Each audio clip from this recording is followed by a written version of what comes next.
Not only do we have to prep the bees for winter, we decided to try and reseed the field again.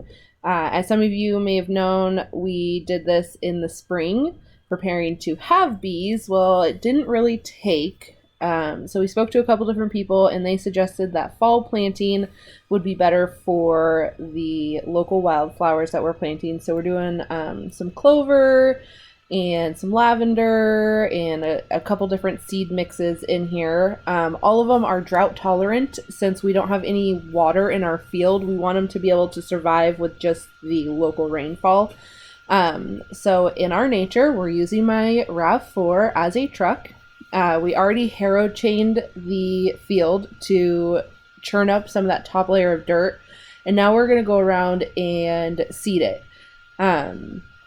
We jimmy rigged this seeder. It's supposed to be pulled behind a lawnmower, but the lawnmower wasn't working, so we decided just to do it with a car. And the only flaw with this is that as you're driving, when you hit big bumps, it tips over. So right here, we just lost that whole thing of seed in one spot because I hit a bump and I was driving a little too fast and it tipped. So we get the seeds going again, and I try and slow down so that I don't hit too many more bumps. We don't want just a bunch of seed in one spot. We want it spread throughout. So it seems to be going pretty well.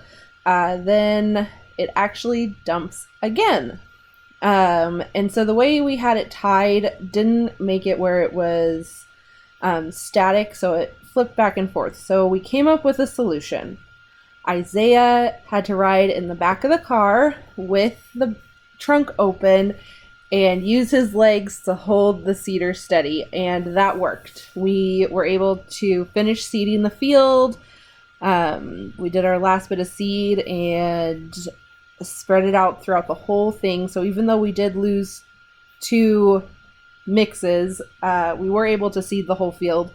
Since we had those clumps, though, we did decide to go back through one more time with a harrow chain just to kind of spread out those clumps and then to get the seeds that were spread kind of churned into the dirt.